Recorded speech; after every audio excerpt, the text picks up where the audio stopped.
PVR INOX वैसे तो परिचय की जरूरत नहीं, देश की सबसे बड़ी मल्टीप्लेक्स चेन और स्क्रीन काउंट में मार्केट लीडर कंपनी है ये, और सबसे बड़ी और सबसे प्रीमियम सिनेमा दिखाने वाली ये कंपनी भी है। भारत और श्रीलंका में 113 शहरों में 362 सिनेमाघरों में करीबन करीबन 1750 से ज़्यादा स्क्रीन है कंपनी के पास में, और 3,62,000 से ज़्यादा की सीट कैपेसिटी है। आइए आपके सामने रिजल्ट रखूं। आज अभी आए हैं बाजार के दौरान नतीजे। आय 19% घटकर आई है 1622 करोड़। कामकाजी मुनाफा में कमी रही है 32% की, ये पहुंचा है 480 करोड़ के करीब। मार्जिन्स 35% से घटकर 29-29.5% के आसपास आते हुए दिखे हैं। नुकसान दर्ज किया है कंपनी ने पिछली तिमाही में। पिछले साल इसी तिमाही में 166 करोड़ का मुनाफा था, इस बार 12 करोड़ का घाटा आता दिखा है। आइए स्वागत करते हैं हम कंपनी के एग्जीक्यूटिव डायरेक्टर संजीव कुमार बिजली साहब कार्यक्रम में शामिल हो रहे हैं। सर ने सैलफोर्ड यूनिवर्सिटी मैनचेस्टर से आपने फाइनेंस और अकाउंटिंग में बैचलर्स की डिग्री हासिल की है। इंपीरियल कॉलेज लंदन यूनिवर्सिटी से आपने एमबीए की डिग्री ली है। कंपनी के को फाउंडर के तौर पर आप कंपनी के फिल्म डिस्ट्रीब्यूशन, कंटेंट सिलेक्शन और ग्रोथ स्ट्रेटेजीज की जिम्मेदारी संजीव बिजली साहब के कंधों पर है। सर बहुत बहुत स्वागत है आपका, धन्यवाद हमें समय देने के लिए और जी बिजनेस पर आने के लिए। Good afternoon. सबसे पहले सर मूवी एग्जीबिशन बिजनेस की बात करते हैं जिसमें 20% की कमी आती दिखी है। क्या कुछ खास कारण आपको दिखते हैं और क्या आने वाले समय में बचे हुए 6 महीनों में इसमें कुछ सुधार की गुंजाइश है सर? हाँ, आई थिंक हमारा जो बिजनेस है मूवीज पे बहुत डिपेंड करता है। अनफॉर्चुनेटली इस क्वार्टर में भी मूवीज तो बहुत आई, बिकॉज हम ऐसा कंट्री है जिसमें बहुत ज़्यादा मूवीज रिलीज होती हैं। लेकिन इतनी मूवीज चली नहीं।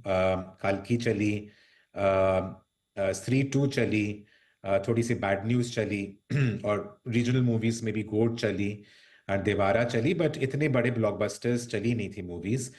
लेकिन अब Q3 में अक्टूबर नवंबर दिसंबर में, क्योंकि हॉलीडेज का माहौल है, दिवाली का टाइम है, देन क्रिसमस न्यू ईयर का टाइम दिसंबर में होता है, जनवरी में पोंगल होता है साउथ में, तो बहुत बड़ी मूवीज रिलीज हो रही हैं।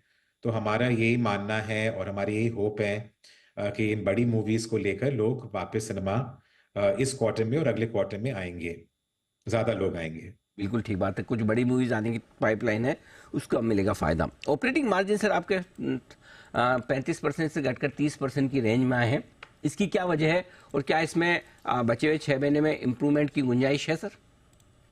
जी, वजह तो ये है कि एडमिशन्स कम है, बिकॉज हमारा business is all about admissions. और अगर लोग कम आएंगे तो everything basically drops, which starts from revenue. Revenue कम होगी तो फिर मार्जिन्स भी कम ही होंगे। लेकिन ये डिस्पाइट ऑल ऑफ दैट हमारा जो F&B का बिजनेस है वो काफ़ी स्ट्रांग रहा है। वहाँ पर स्पेंड पर हेड जो का मैट्रिक्स है वो 136 रुपीज रहा है, नीचे नहीं गिरा। ATP थोड़ा सा नीचे गिरा है क्योंकि बड़ी मूवीज नहीं आई थी। तो आगे जाके क्योंकि हमको लगता है कि लोग ज्यादा आएंगे because of the blockbuster movies that are getting released, revenues and margins भी ऊपर जाने चाहिए। बड़े F&B बिजनेस अच्छा कर रहा है, वहाँ पर मेंटेन रहे 36 रुपए के आसपास के रेवेन्यू कलेक्शंस, और आगे भी इम्प्रूव होने की गुंजाइश है। अब सर इस पूरे साल भर के लिए कितनी स्क्रीन्स का टारगेट आपने रखा है, कहाँ तक नंबर पहुँचाना चाहते हैं आप? जी, अभी तो हम 1747 स्क्रीन पे हैं। लास्ट क्वार्टर में भी हमने 16 स्क्रीन्स खोली थी, थोड़ा स्लो था। अभी अक्टूबर में हमने कॉम्बेटोर में 5 स्क्रीन्स खोली हैं, और बाकी 6 महीनों में हमको लगता है कि हम 60 to 70 स्क्रीन्स और खोल पाएंगे। और सर अगले 2-3 साल में कुछ और नए शहरों में पहुँचने का इरादा है आपका? जी हाँ, हमारा इरादा तो यही है कि जहाँ पर भी अभी अंडर स्क्रीन्ड है, बिकॉज इंडिया भी काफ़ी अंडर स्क्रीन्ड है, specially in Tier 2 Tier 3 cities, और वो भी साउथ इंडिया में। साउथ इंडिया में हमारा प्रेजेंस अभी मोस्टली बिग शहरों में है, हैदराबाद, चेन्नई, बैंगलोर। लेकिन ऐसे बहुत छोटे शहर हैं जहाँ पर मल्टीप्लेक्सेस अभी पहुँचे नहीं हैं, तो वहाँ पर हमारा फोकस रहेगा। यूपी में फोकस रहेगा बिकॉज यूपी में भी टैक्स ब्रेक गवर्नमेंट ने अनाउंस की है। तो उसका फायदा उठाने के साथ हम चाहते हैं कि वहां पर भी हम एक्सपैंड करें। तो हर साल 100 स्क्रीन्स और तो ऐड करने का हमारा प्लान है, और हमारे पास प्रोजेक्ट्स भी हैं, एग्रीमेंट्स भी हैं डेवलपर्स के साथ, और ये सब बहुत अच्छे लुक्रेटिव शहरों में और लुक्रेटिव डेमोग्राफिक्स में हैं। बिजली साहब, जैसे पीवीआर में मूवी देखने का एक अलग एक्सपीरियंस है, लेकिन घर पर आजकल वो लोगों को कंटेंट कंजम्पशन की एक अलग आदत पड़ गई है ओटीटी वगैरह पे, वो एक कन्वीनियंस है। तो ये एक्सपीरियंस और कन्वीनियंस के बीच में आपकी क्या स्ट्रेटेजी है? किस तरह से आप जो लोग घर पर ओटीटी पर कंटेंट देखना चाहते हैं उनको कैसे खींचकर मूवी थिएटर में लाएं? जी, हमारा तो सबसे पहले ये मानना है कि सबको बाहर जाना है। आप घर पे भी खाना खाते हैं, जोमेटो भी मंगवाते हैं, लेकिन रेस्टोरेंट भी बाहर जाते हैं। तो एक ही चीज अगर करते रहेंगे तो आदमी बोर हो जाएगा। तो हमारा तो ये मानना है कि दोनों की डिफरेंट डिफरेंट पोजीशंस हैं, डिफरेंट प्लेस हैं हमारे एंटरटेनमेंट पोर्टफोलियो में।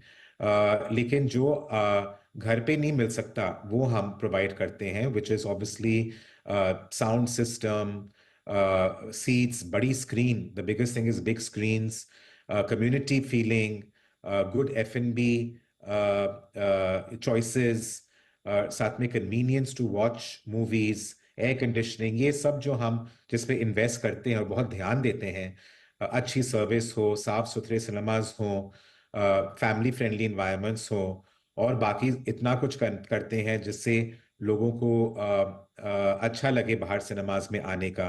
तो ये तो सिर्फ प्रोडक्ट की बात है, but obviously as far as promotions are concerned also, we are doing pricing promotions, F&B promotions, and many other tie-ups and promotions, ताकि लोग सिनेमा में आके मूवीज देखें। बिल्कुल, और वो तो आप कर ही रहे हैं, इसमें कोई डाउट ही नहीं है। एक अच्छा एक्सपीरियंस देने की कोशिश, और उसी वजह से शायद लोग मूवीज उतनी बढ़िया नहीं होने के बावजूद सिनेमा में पहुंच जाते हैं। सर ऑनेस्टली बताऊं, पहले 6 महीने में ढंग ढांग की मुश्किल से मूवी आई है कि जिसके लिए जाने का मन करे, फिर भी आपके रिजल्ट्स उतने खराब नहीं हैं, बेहतर ही हैं जिस तरह की फिल्में आई। और मैं उम्मीद करता हूँ आगे आने वाले 6 महीने और बेहतर साबित होंगे। हमारी बहुत बहुत शुभकामनाएं और धन्यवाद सर हमें समय देने के लिए। Thank you so much. Thank thank you you. Sir. Sanjeev Kumar बिजली साहब बताते हुए कंपनी के परफॉर्मेंस के बारे में। उम्मीद करें कि अगले 6 महीने जिस तरह की स्ट्रांग और बड़ी फिल्मों की पाइपलाइन है पीवीआर के लिए, ये आने वाला समय बेहतर होगा। और शायद यही वजह है कि नंबर्स कमजोर होने के बावजूद स्टॉक मजबूती के साथ कारोबार करता हुआ दिख रहा है। 2% की तेजी है